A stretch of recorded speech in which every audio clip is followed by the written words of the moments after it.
নমস্কার, আমি সন্দীপা। শুরু করছি উত্তরের সংবাদ। শুরুতেই দেখে নেব আজকের বিশেষ সংবাদ। জলপাইগুড়ি স্টেশন বাজারে উচ্ছেদ হওয়া ব্যবসায়ীরা তাদের রুজি রোজগারের জায়গা ছেড়ে অন্যত্র সরে গেলেও ভেঙে পড়েছে একটি অসহায় পরিবার। চোখে জল নিয়ে বাসস্থান টিকিয়ে রাখার জন্য করুণ আর্তি তাদের। কমতে চলেছে এলাকার মানুষের দুর্ভোগ। অবশেষে দীর্ঘদিনের দাবি পূরণ হতে চলেছে মালবকের ডামডিম গ্রাম পঞ্চায়েত এলাকায়। পঞ্চায়েত গ্রাম উন্নয়ন দপ্তরের উদ্যোগে নতুন রাস্তার শিলান্যাস হলো আজ।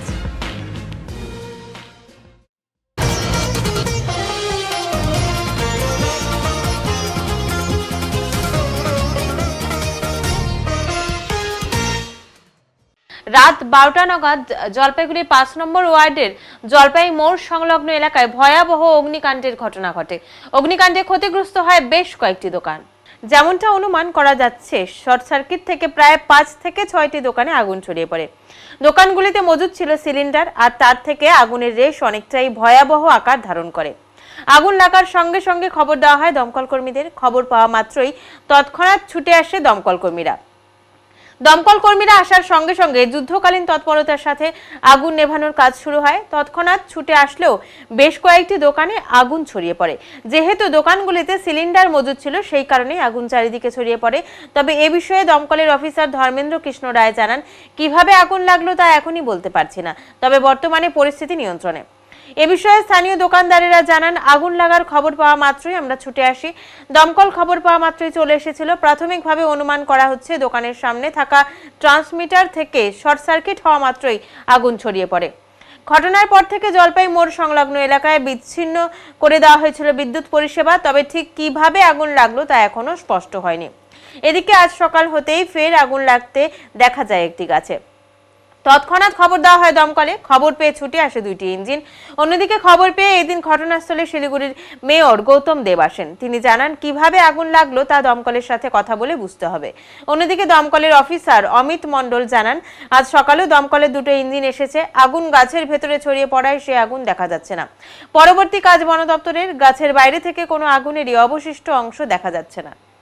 আমার নাম ইন্দ্রম ঘোষ। আমার জলপাই মোড়ে আমি একটা মিষ্টি দোকান চালাইতাম। তো এখন আমাকে ফোন করলো আমার কাকা ফোন করার পর আমি আসলাম। এসে দেখি আমার এখানে ধাও করে আগুন ধরা শুরু হয়ে গেছে। তখন থেকেই দমকলের 3টা ইঞ্জিন ওই সময় উপস্থিত ছিল। তো আমি এসে দেখলাম, দেখার পর অনেকটাই তখন আগুন নিয়ন্ত্রণে আনা হয়েছিল। কখন লাগে আগুন? আগুন তো কখন লাগে, এই 1টা কি 1:30 নাগাদ আগুনটা লাগছে। আমি আধা ঘন্টা পরে খবর পাইছি। উল্টো পাশে আমাদের যে দোকানদার ছিল গাঙ্গুলি, উনি ফায়ার ব্রিগেডকে হয়তো খবর দিয়েছেন। কিভাবে লেগেছিল আগুন? যত সম্ভব মনে হচ্ছে এই ট্রান্সফরমার থেকে শর্ট সার্কিটেই আগুনটা লেগেছে। তারপরে এখান থেকে আমাদের এই সামনে যে দোকানগুলো ছিল, প্রথমে এখানে লাগে, তারপর ওখানে আমার মিষ্টির দোকান, ওই মিষ্টির দোকানে ওখানে আগুনটা চলে গেছে। কটি দোকান এফেক্টেড হয়? এইখানে মোটামুটি 1টা 2টো 3টে 4টে 3 6টা দোকান এফেক্টেড হয়। ফায়ার ব্রিগেড সঙ্গে সঙ্গে এসেছিল? হ্যাঁ, সঙ্গে ফাयर ब्रिगेड সহযোগিতা একাম্যভাবে কাম্য। आग तो कल रात में लगा था। हाँ, कंट्रोल कल रात में हो गया। ठीक है, फिर 5 बजे बुलाया था। पेड़ पर आग है इसलिए बुलाया था। आग कंट्रोल करके चला गया। फिर आग बुलाया, आग में आग पेड़ में आग है। तो आग पेड़ में का भीतर में है, हम लोग कैसे कंट्रोल करें? बाहर से पानी जा रहा है किंतु अंदर में तो पानी नहीं जा रहा है। गाछ को काटना पड़ेगा। मेयर साहब आया था, मेयर साहब को हम बोले थे सर गाछ को काटना पड़ेगा डाल को। मेयर साहब बोल रहा, फॉरेस्ट डिपार्टमेंट को बोल रहे हैं, हम देख रहे हैं। काउंसलर भी आया था साथ में। हाँ, अभी क्या करें देखिए। आप लोग क्या करने वाले? हम लोग का काम तो हो गया। ठीक है, बाहर से पानी देना हो गया। अभी आग नहीं दिखाई दे रहा है, भीतर में आग है। गाछ को डाल को काटना पड़ेगा। आगे फॉरेस्ट डिपार्टमेंट का काम है। हाँ, फॉरेस्ट डिपार्टमेंट का काम है। আমাদের কালকে 3টে ইঞ্জিন এসেছিল, আজকে একটা ইঞ্জিন এসছে। আবার ভোর 5টার সময় একটা ইঞ্জিন এসেছিল। সকাল থেকে 2টো ইঞ্জিন আছে। আমার নাম অমিত বর্ধন, শিলিগুড়ি লিডার। খুব সম্ভবত শর্ট সার্কিট দেখে যা সবাই মিলে অনুমান করছে।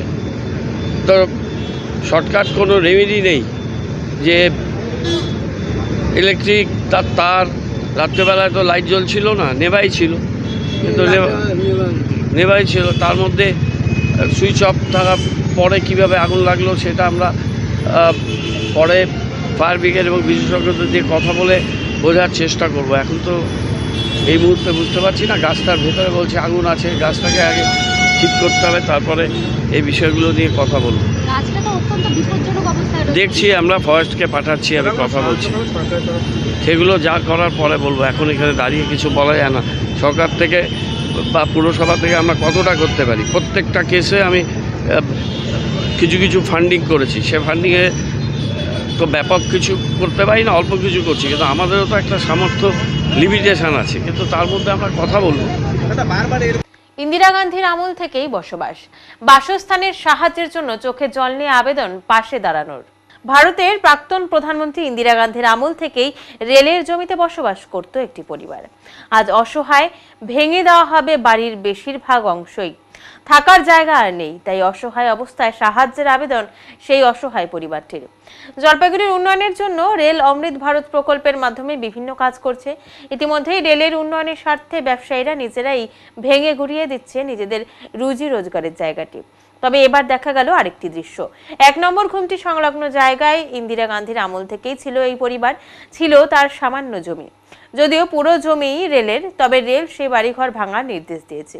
রেলের এই নোটিশে গোটা পরিবারটি ভেঙে পড়েছে। তারা বলেন, ইন্দিরা গান্ধীর আমল থেকেই আমরা এখানে বসবাস করি, তবে রেল বলেছে পুরো বাড়িটি ভেঙে দিতে। তাই এখন বাধ্য হয়ে পুরো বাড়ি ভেঙে দেব। কোথায় যাব, কি করব, বেঁচে থাকাই এখন অনিশ্চিত। যে আপনাদের রেল কি বলেছে? রেল বলছে আমার অতটুকু জায়গা লাগবে, আমাদেরকে জায়গা ছেড়ে দাও। ছেড়ে দিছি, তারপরে দাও। এখন আমি কোথায় যাব? আমার তো কেউ সাহারা করতে বলা নেই। আমি খুব বিপদে আছি। কত সাল থেকে আছেন আপনারা? ইন্দিরা গান্ধী মরছে তবে সাল থেকে আছি। মানে ইন্দিরা গান্ধী বা আগে থেকে? ইন্দিরা গান্ধী মরছে তবে থেকে এখানে বাস করছি। আমি পৌরসভা হাউসে কোনো সহ্য পাচ্ছি না। এখন আমার বাথরুম গেছে, আমার আগে পিছে কেউ নেই। আমি এই বুড়া বুড়ি আছি, একটা মেয়ে আছে। আমি বাসা বাড়ি কাজ কত নম্বর ওয়ার্ডে আপনারা থাকেন? 8 নম্বর ওয়ার্ড। কাউন্সিলর সাহেবের সাথে কথা বলেছেন? কমিশনারকে বলছি, জয়দাকে বলছি, জয়দা আমার তো ঘর ভাঙতেছে।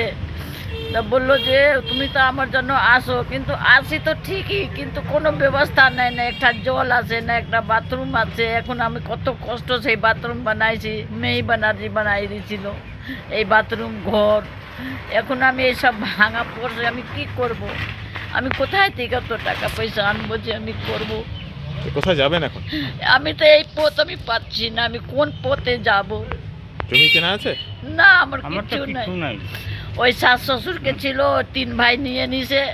শেখর চৌধুরীকে বললাম আমাকে কোনো একটা জায়গা দাও, একটা ঘর দাও, তাও আমাকে দিয়ে আইলো না। আমাকে তো বিহার থেকে বিয়ে করে নিয়ে আসলো, ওর মা বাবা আমাকে ঠাকাইয়ে দিল রাস্তা উপরে রাইকে। বিহার থেকে আনার পর ঠেকাই দিল রাস্তা? হ্যাঁ, বিহার থেকে আইনে আমাকে রাস্তার উপরে বসাই দিল। আমি কি করব?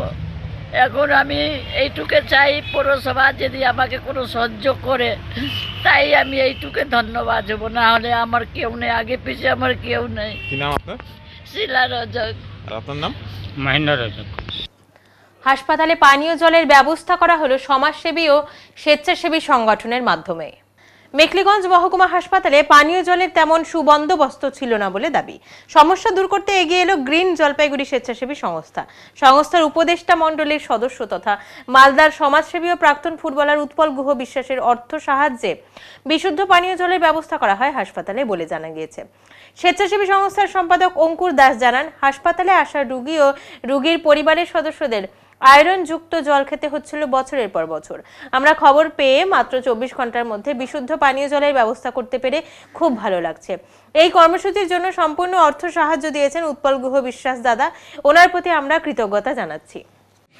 গ্রিন জলপাইগুড়ির উদ্যোগে এখানটা একটা আউটডোরে একটা অ্যাকোয়াগার্ড বসানো হলো। এখানে আউটডোরে পানীয় জলের সমস্যা ছিল, এখানে খুবই আয়রন আছে, সেই জন্য এই অ্যাকোয়াগার্ড দিয়ে এখানে যত আউটডোর পেশেন্ট আসবে তাদেরকে দেওয়া যাবে। ওনাদের উদ্যোগটা ভালো, মানে সাধুবাদ জানাচ্ছি। এরকম যদিও আরও অন্য এনজিওরা যদি আমাদের হাসপাতালে জনকল্যাণমূলক কাজের জন্য এগিয়ে আসে, তাহলে আমরা আরও মানে খুশি হব, আনন্দিত হব। অবশেষে দীর্ঘদিনের দাবি পূরণ হতে চলেছে মাল ব্লকের ডামডিম গ্রাম পঞ্চায়েত এলাকায়। বৃহস্পতিবার দিন ডামডিম গ্রাম পঞ্চায়েতের ডামডিম বাজার থেকে পশ্চিম ডামডিম হয়ে খাল ধরা পর্যন্ত নতুন রাস্তার কাজের শিলান্যাস হয়। এদিন এই রাস্তার কাজের শিলান্যাস করেন পঞ্চায়েত সমিতির সভাপতি প্রমীলা মাতব্বর, সহ সভাপতি সুশীল কুমার প্রসাদ এবং ডামডিম গ্রাম পঞ্চায়েতের প্রধান সহ অন্যান্য সদস্যরা। এদিন প্রায় 6.25 কিলোমিটার পাকা রাস্তার কাজের শিলান্যাস হওয়ায় খুশি সাধারণ মানুষ। পঞ্চায়েত গ্রাম উন্নয়ন দপ্তরের উদ্যোগে 6.25 কিলোমিটার রাস্তা তৈরি করতে খরচ হবে 3,73,00,000 টাকা। আজ ডামডিম বাজারে এই কাজের সূচনা হয়। মাল পঞ্চায়েত সমিতির সভাপতি প্রমীলা মাতব্বর বলেন, দীর্ঘদিন ধরে এই রাস্তার দাবি উঠছিল, তবে শেষমেশ মুখ্যমন্ত্রীর উদ্যোগে এই রাস্তার কাজ শুরু হওয়ায় এলাকার মানুষেরা ভীষণ খুশি। এই রাস্তা তৈরি হয়ে গেলে এলাকার মানুষের দুর্ভোগ কমবে। স্থানীয় বাসিন্দাদের দাবি, অবশেষে আমরা নতুন রাস্তা পেতে চলেছি। এই রাস্তার জন্য দীর্ঘদিন ধরে আমরা বিভিন্ন জায়গায় জানিয়েছিলাম। শেষমেশ নতুন রাস্তার কাজ শুরু হওয়ায় সাধারণ মানুষ ও ব্যবসায়ীরা সকলেই খুশি। এর জন্য ধন্যবাদ জানিয়েছেন মুখ্যমন্ত্রী মমতা বন্দ্যোপাধ্যায়কে। से आप ये रास्ता को डिमांड भी उठाया था, तो आज फिलहाल रास्ता का काम शुरू हो रहा है, कैसा महसूस हो रहा है? अभी तो सबको मेरे ओर से नमस्कार। और सबसे पहले ममता बनर्जी को धन्यवाद देना चाहूँगा, क्योंकि बहुत दिनों के बाद जो ये रास्ता हम लोग मेंटेनेंस या बनाने के लिए बहुत जोर से कोशिश किए थे, तो बहुत दिनों के बाद ये रास्ता आज हम लोग का होने जा रहा है, तो बहुत खुशी की बात है। क्योंकि ये रास्ता आज डामडिम बाजार टू डामडिम बागान भैया पश्चिम डामडिम होके जो जाएगा, ये रास्ता होने से बहुत आदमी को बहुत सुविधा होगा। क्योंकि इस रास्ता से पूरा बागान को जोड़ के रखा है ये रास्ता, चाहे एम्बुलेंस हो, स्कूल बस हो, या जो टुक टुक जो भी ट्रैवल कर रहे हैं लोग, सबों को असुविधा थी इस रास्ता से ट्रैवल करने के लिए, क्योंकि रास्ता का अवस्था बिल्कुल खराब था। इसलिए आप जो रास्ता बनने जा रहे हैं तो सबों के लिए एक सुविधा हो जाएगा। इसलिए मैं विशेष धन्यवाद देना चाहता हूँ ममता बनर्जी को, जो हम लोग बंगाल की सरकार है, जिन्होंने हम लोग के लिए ये अच्छा रास्ता यात्रा करने के लिए दिया। অ্যাকচুয়ালি আমাদের এই রাস্তা নিয়ে খুব মানে অসুবিধা ছিল। রাস্তাকে মানে স্কুলের একটু সমস্যা ছিল, বাচ্চারা এই স্কুলে যায়, সামনে একটা ডামডিম স্কুল আছে, হাই স্কুল আছে, প্রাইমারি স্কুল আছে, স্টুডেন্টদের নিয়ে খুব সমস্যা ছিল, আমাদের অসুবিধাও ছিল। এই রাস্তাটা যদি হয়ে যায় সত্যি আমরা খুবই মানে আনন্দ আর গর্বিত হব, মানে সত্যি কথা বলতে খুব ভালো হবে। আপনার নাম? আমার নাম ধনঞ্জয় সেন। কোথাকার বাসিন্দা? আমরা ডামডিম বাজারের বাসিন্দা। নমস্কার, আমি প্রমীলা মাতব্বর, মাল পঞ্চায়েত সমিতির সভাপতি। আমি পঞ্চায়েত সমিতির সভাপতি বসার পরে এখানকার যে জনসাধারণ ছিল তাদেরও একটা দাবি ছিল যে মানে রাস্তাটা হয়, সেটা অনুযায়ী আমাদের মানে এত বড় একটা রাস্তা টেন্ডার হয়েছে বা উদ্বোধন হলো। সত্যি ওই জায়গার সাধারণ লোক খুবই কষ্টের মধ্যে, এমন কোনো দুর্ঘটনা হলে তাদের মানে দুঃখের শেষ থাকতো না। আমি নিজেও গিয়ে দেখেছি, দেখার পরে আমার এখন ভালো লাগলো যে রাস্তাটা আজকে থেকে শুরু হবে। এটাই সবাই গ্রামবাসীকে বলবো যে সবাই যাতে খুশি হয় এই রাস্তাটা হবে। ধন্যবাদ। লোটা দেবীর পুজো মেলাকে কেন্দ্র করে বেশ জমজমাট হয়ে রয়েছে প্রত্যন্ত করলা ভ্যালি চা বাগান এলাকা। উত্তরবঙ্গের বিভিন্ন প্রান্তের মানুষের সমাগম হচ্ছে এখানে। লোটা দেবীর মন্দিরের সামনেই রয়েছে একটি ছোট্ট পুকুর। শতবর্ষ প্রাচীন এই পুকুরকে ঘিরেই রয়েছে লোটা দেবী মন্দিরের নানা রহস্য, যা ভক্তদের আরো বেশি করে কাছে টানে এখানে। লোটা দেবীকে নিয়ে এখনো নানা গল্প কথা প্রচলিত রয়েছে স্থানীয় জনমানুষে। গ্রামের মানুষেরা বলেন, মায়ের মন্দিরের কাছে থাকা ওই পুকুরের সামনে দাঁড়িয়ে রাতে কিছু চেয়ে গেলে পরদিন সকালেই তা পুকুরের জলে ভেসে ওঠে। একই সঙ্গে ভেসে ওঠে একটি করে লোটা। এমন ঘটনা অনেকবারই ঘটেছে। সেই থেকে এই মন্দিরের নাম হয়েছে লোটা দেবী মন্দির। মন্দিরে আসা ভক্ত ও স্থানীয় মানুষদের বিশ্বাস, লোটা দেবী মায়ের কাছে কেউ কিছু মানত করে কখনো খালি হাতে ফিরে যায়নি। মানুষের এই বিশ্বাস নিয়ে গত 68 বছর ধরে মেলা অনুষ্ঠিত হচ্ছে এখানে।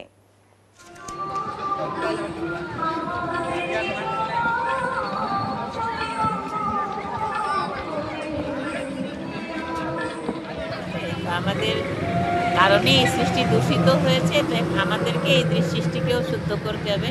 তো তার জন্য হচ্ছে কি শ্রেষ্ঠ বিচার আমাদেরকে আনতে হবে। তো সেই সৃষ্টির বিচারের জন্য প্রথমে যে আমাদের যে লেসনগুলো এখানে শেখানো হচ্ছে সেটাকে নিজেকে স্টাডি করে স্পিরিচুয়াল পড়াশোনা আমরা করছি, আর আমরা অন্যকেও এটাই প্রেরণা দেওয়ার চেষ্টা করছি কি তারাও যেন এটাকে নিজের জীবনের মধ্যে ধারণ করতে পারে। আজকে কোথায় এসেছেন, কি ব্যাপার এখানে কেমন সমাগম ভক্তদের? এসেছি লোটা দেবীর এখানে মন্দিরের মধ্যে, এখানে মেলা বসেছে, ওই মেলার মধ্যে আমাদের প্রদর্শনী আছে। তো দিনের বেলা তো খুব ভিড় ছিল, আমাদের কয়েকজন ভাইয়েরা এখানে ছিলেন, আমি একটু দেরি করে এসেছি। তো এখনো মানে আছে আর কি, 2-4 দিন আছে, এখন আরো ভিড় হবে। এটা লোটা দেবীতে এসেছি আমরা। অনেক পুরনো পুজো এখানকার। তো সেই পুজো উপলক্ষে সব মানুষের ভিড় ক্রমশ এটা বাড়ছে, মানুষের মনে ভক্তি বাড়ে। আর ভক্তির বাড়ার পেছনে একটা বিশেষ কারণ, সেটা হচ্ছে একজনের থেকে আরেকজনের। তো মানুষের এই যে একটা চিন্তা ভাবনা পিছনে, একজনের সঙ্গে একজনের লিঙ্ক আপ, এবং এইভাবে জিনিসটা ছড়াতে ছড়াতে আজকে প্রায় 40-50 বছরে এটা কোথা থেকে কোথায় আসলো নিজের চোখে দেখলাম। এখানেই আমার জন্ম। এখন এনেছি ছোট্ট একটি বিরতি, ফিরে আসছি একটু পরে, সঙ্গে থাকুন। সব সময় সব দিকের সব খবর পেতে সাবস্ক্রাইব করুন, বেল আইকনটি প্রেস করে আপডেট থাকুন।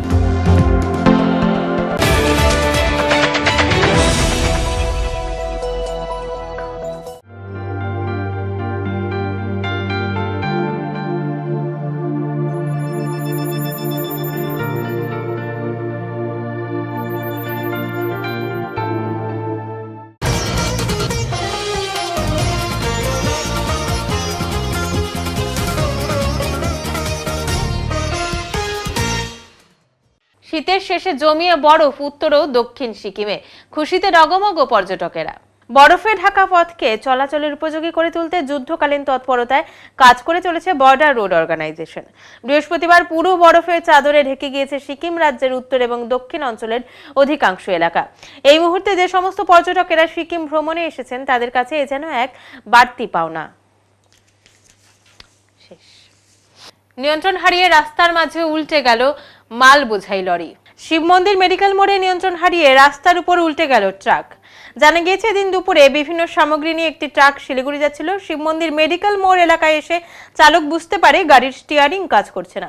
চালক ব্রেক কষলে ডিভাইডারে ধাক্কা মেরে রাস্তার মাঝখানে উল্টে যায় ট্রাকটি। ঘটনার সামনে কোনো গাড়ি না থাকায় বড়সড় দুর্ঘটনা হতে হতে রক্ষা পায়। ঘটনার খবর পেয়ে ঘটনাস্থলে পৌঁছায় মাটিগাড়া থানার পুলিশ ও বাগডোগরা ট্রাফিক গার্ডের পুলিশ। ক্রেনের সাহায্যে ট্রাকটিকে থানায় নিয়ে যায়। ঘটনার জেরে বেশ কিছুক্ষণ অবরুদ্ধ হয়ে থাকে এশিয়ান হাইওয়ে। ঘটনাটি খতিয়ে দেখছে পুলিশ। মহাকুম্ভে পুণ্য স্নান করে ফেরার পথে ট্রেনে মৃত্যু এক শিলিগুড়ির ব্যক্তির। কুম্ভে গিয়ে প্রাণ হারালেন শিলিগুড়ির বাসিন্দা রমেশ জয়সওয়াল। তিনি শিলিগুড়ির রাজীব মোড় এলাকায় তার স্ত্রী ও 2 কন্যা সন্তানকে নিয়ে থাকতেন। পরিবারের সদস্যরা জানান, গত 7ই ফেব্রুয়ারি রমেশবাবু তার এক বন্ধুর সাথে কুম্ভের উদ্দেশ্যে রওনা দেন ও পুণ্য স্নান করে 10ই ফেব্রুয়ারি রাজধানীতে করে বাড়ির উদ্দেশ্যে রওনা হন তিনি। আর সেখানেই ঘটে বিপত্তি। ট্রেনের ভিড়ে তার শারীরিক অবনতি দেখা দিতে শুরু করে। অবশেষে হৃদরোগে আক্রান্ত হয়ে ট্রেনেই মৃত্যু ঘটে তার। এদিন রমেশ জয়সওয়ালের দেহ 11 নম্বর ওয়ার্ডে অবস্থিত তার আদি বাড়িতে নিয়ে আসা হয়। स्टॉक हो गया, गिर के इनका स्टॉक हो गया, यही हम लोग सुने नहीं। बहुत भीड़ था हाँ ट्रेन भीड़ के चलते उनका ये हाँ भीड़ के कारण। ऐसे पहले से कोई नहीं, पहले से कुछ नहीं, सिर्फ उनका नॉर्मल डायबिटीज था, ऐसे कोई प्रॉब्लम उनको नहीं था। कौन वो मेरे देवर हैं, बहुत अच्छे देवर हैं। को गए थे वो 7 तारीख को गए थे। हाँ वो बहुत अच्छे हैं। और लौटने का समय ये लौटने का तो उनको 9-10 के ऐसे परिवार के साथ पहले बातचीत हुआ था जाने के बाद? हाँ हाँ हाँ सुबह में ही बात हुआ था। सुबह में ही 7 बजे में फ़ोन करके अपनी वाइफ को बोले कि तुम बच्ची का बस का आने का टाइम हो गया है, तुम रेडी कर दो उसको। इतना ही लास्ट उनसे बस बेटी से बात हुई। गए थे उनके साथ? उनका एक घर का जो बगल में फ्रेंड है वो, और वही गए थे। 2 आदमी गए थे। 2 जन मिलके? हाँ 2 जन मिलके गए थे। क्या नाम है उनका? उनका रमेश कुमार जयसवाल। एज कितना होगा? एज 50। हाँ बस। ছাদ বাগানে চলছে গোলাপ চাষ। রং বেরঙের গোলাপে ভরে গিয়েছে তার বাড়ির ছাদ। শিলিগুড়ি পাকুড়তলা মোড়ে আশ্রম পাড়ায় অশোক সরকারের বাড়ির ছাদে গোলাপ ফুটে রয়েছে 25 বছর ধরে। উনি নানা রঙের গোলাপ লাগিয়ে যাচ্ছেন নিজের এই ছোট্ট বাগানে। যতবার ফুল মেলাতে নিজের গোলাপ প্রদর্শন করেছেন ততবারই ফার্স্ট প্রাইজ পেয়েছেন। অবশ্য উনি পেশায় একজন কন্ট্রাক্টর। মূলত গোলাপ গাছ লাগানোর অনুপ্রেরণা পেয়েছেন মা আর বউয়ের কাছ থেকে। যখন শিলিগুড়িতে চারিদিকে কংক্রিটের জঙ্গলে ভরে গিয়েছে, সেখানে দাঁড়িয়ে ছাদের উপরে গোলাপ গাছের ফুল ফুটিয়ে তাক লাগিয়ে দিয়েছেন উনি। অবশ্য অশোকবাবুর মতে বাড়ির ছাদে বা বাড়ির আশেপাশে কেউ যদি গাছ লাগান তাহলে যেমন পরিবেশ ভালো থাকে ঠিক তেমনি মনও ভালো থাকে। তাই উনি নিজের ছাদ বাগানে গোলাপ চাষ করে প্রমাণ করেছেন যে মনের ইচ্ছা থাকলে যে কোনো জায়গায় গাছ লাগানো যায়। আগামী দিনে ওনার ইচ্ছা আছে গোলাপ বাগান বানানো। এছাড়াও এবছরও কাঞ্চনজঙ্ঘা স্টেডিয়ামের ফুল মেলা গ্রাউন্ডে ফুলের গাছ দেবেন এমনটা ভেবে রেখেছেন অশোকবাবু। তার প্রস্তুতি এখন চলছে জোর কদমে। দেখুন একটা জিনিস যেটা বলছি আমি, আজকাল আমাদের শিলিগুড়িতে প্রচুর কংক্রিটের বিল্ডিং, কলকারখানা, গাড়ি ঘোড়া এত হয়েছে, এত পলিউশন। তার মাঝখান দিয়েও যে আমি চেষ্টা করে এটা করতে পেরেছি, তার জন্য আমি প্রকৃতির কাছে খুব কৃতজ্ঞ। আমি চাই এখন প্রত্যেকের বাড়িতে কিছু হলেও জায়গা আছে, যদি মনে সদিচ্ছা থাকে দুটা হলেও সে গাছ লাগাতে পারে, কিন্তু সবাই লাগাক, তাতে খুব ভালোভাবে পরিবেশ দূষণ থেকে মুক্তি হবে। আমি কন্ট্রাক্টর সময় বের করে নিতে হয়, মনের যদি ইচ্ছা থাকে ওটাকে সময় বের করে নিতে হয়। শখে শখে টোটালটাই শখ। আমি ছোটবেলার থেকে আমি ফুল ভালোবাসি। আগে আমি সব রকম ফুলই করতাম, অল ওভার চ্যাম্পিয়নও হয়েছি এবং পরবর্তীকালে আমি সবকিছু মোটামুটি বাদ দিয়ে এখন গোলাপটার উপরে বেশি নয়। গোলাপটাকে খুব ভালোবাসি। গোলাপ আমার এখানে 80 রকমের গোলাপ আছে, প্রায় গাছ আছে 100-র উপরে গাছ। এগুলো তো কোথা থেকে পাওয়া যায়, আজকাল বিদেশি প্রচুর গাছ এখানে আছে আমার কাছে এই মুহূর্তে, এগুলো আমরা অনলাইনে। আমার নাম অশোক সরকার, শিলিগুড়িতে থাকি, আশ্রমপাড়াতে, ঠাকুরতলা মোড়। অনূর্ধ্ব 15 সিএবি টুর্নামেন্টের ম্যাচ অনুষ্ঠিত হতে চলেছে জলপাইগুড়িতে। সিএবি পরিচালিত অনূর্ধ্ব 15 ক্রিকেট টুর্নামেন্ট খেলতে যাচ্ছে জলপাইগুড়ি জেলা দল। কৃষ্ণনগরে স্থানীয় জেলা দল এবং দক্ষিণ দিনাজপুরের সাথে গ্রুপ পর্যায়ের ম্যাচ খেলবে জলপাইগুড়ি জেলা দল। আগামী 14 ফেব্রুয়ারি কোচ উদয় রায় এবং টিম ম্যানেজার ধীরাজ কুমার পান্ডের তত্ত্বাবধানে টিম রওনা দেবে কৃষ্ণনগরের উদ্দেশ্যে। বৃহস্পতিবার সাংবাদিক সম্মেলন করে একথা জানান ডিএস এর সচিব ভোলা মণ্ডল এবং cricket sub committee chairman Alok Sarkar. এই একই সময়ে জলপাইগুড়ি জেলা ক্রীড়া সংস্থা জেওয়াইএমএ মাঠে অনূর্ধ্ব 15 টুর্নামেন্টের অপর 3টি দল নদিয়া, বর্ধমান এবং উত্তর দিনাজপুরকে নিয়ে গ্রুপ পর্যায়ের খেলা পরিচালনা করবে বলে জানান ডিএস এর সচিব ভোলা মণ্ডল। এছাড়াও কিছুদিনের মধ্যে জেলা প্রথম ডিভিশন লিগের ফাইনাল এবং সুপার ডিভিশনের সুপার 6 এর ম্যাচ শুরু হবে বলে জানান তিনি। টুর্নামেন্ট শুরু হচ্ছে 16 তারিখ থেকে, সেই জন্য আমাদের টিম জলপাইগুড়ি থেকে রওনা হবে 14 তারিখে। আমাদের যে ইউনিফর্ম কোচিং যেটা হচ্ছিল তার থেকে টিম বেছে দিয়ে গেছিল সিএবি এবং আমাদের কোচরা, সেখান থেকে 15 জন করে বেছে আমাদের টিম চন্দননগরে আমরা পাঠাবো এবং চন্দননগরে খেলবে টিম। সেই জন্যই আজকে আপনাদের বলা যে ছোট ছোট বাচ্চাদের উৎসাহ দেওয়ার জন্যই আমরা সবসময় চেষ্টা করি যাতে তারা খেলার মধ্যে আরও আসে। এই খেলার মধ্যে এখন সংখ্যা খুব কমে যাচ্ছে, সেই জন্য তাদের যাতে আরও উৎসাহ বাড়ে, সেই জন্য আমি মনে করি যে প্রেস করেই আমরা টিমটা ঘোষণা করব। আমার চেয়ারম্যান ক্রিকেট সাবকমিটি উনি আছেন, টিমটা ঘোষণা করবেন। এখন নিচ্ছি ছোট্ট একটি বিরতি, ফিরে আসছি একটু পরে, সঙ্গে থাকুন। সব সময় সব দিকের সব খবর পেতে সাবস্ক্রাইব করুন, বেল আইকনটি প্রেস করে আপডেট থাকুন।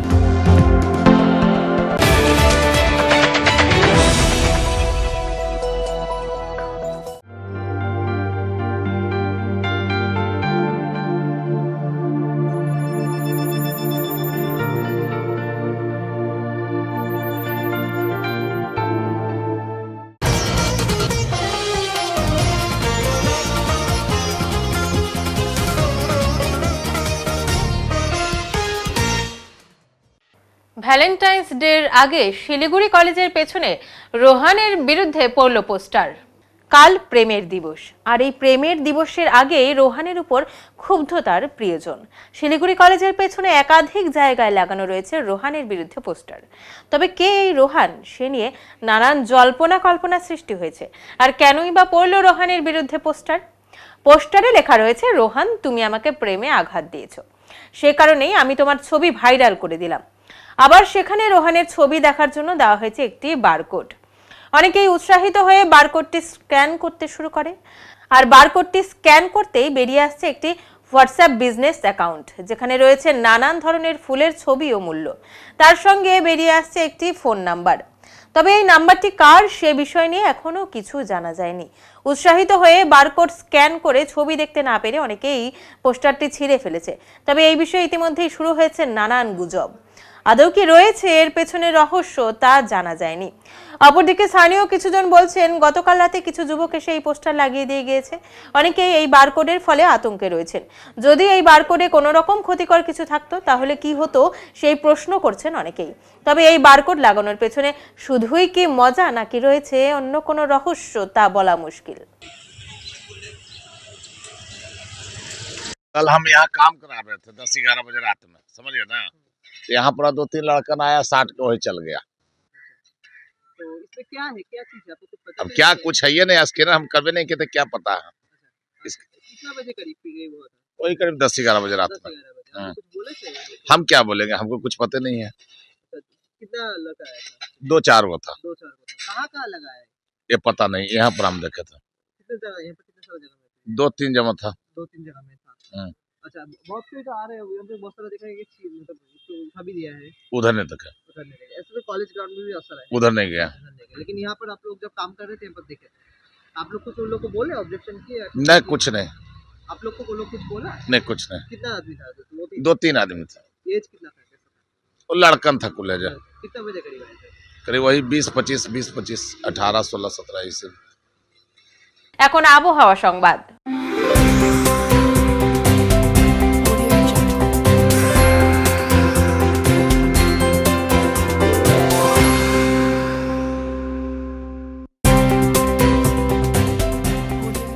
কেন্দ্রীয় আবহাওয়া দপ্তরের জলপাইগুড়ি কেন্দ্র থেকে পাওয়া তথ্য অনুযায়ী বৃহস্পতিবার দিনের সর্বোচ্চ তাপমাত্রা ছিল 27.4 ডিগ্রি সেলসিয়াস ও সর্বনিম্ন তাপমাত্রা ছিল 13 ডিগ্রি সেলসিয়াস। গত 24 ঘন্টায় কোনো বৃষ্টিপাত হয়নি।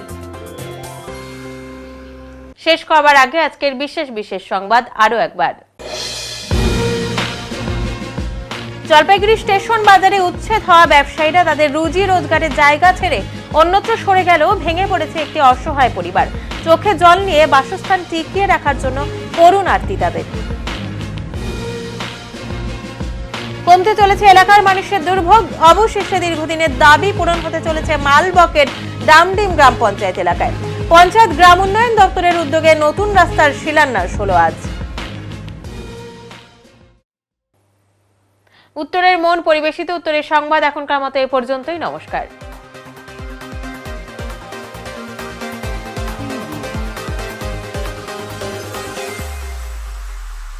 Preview.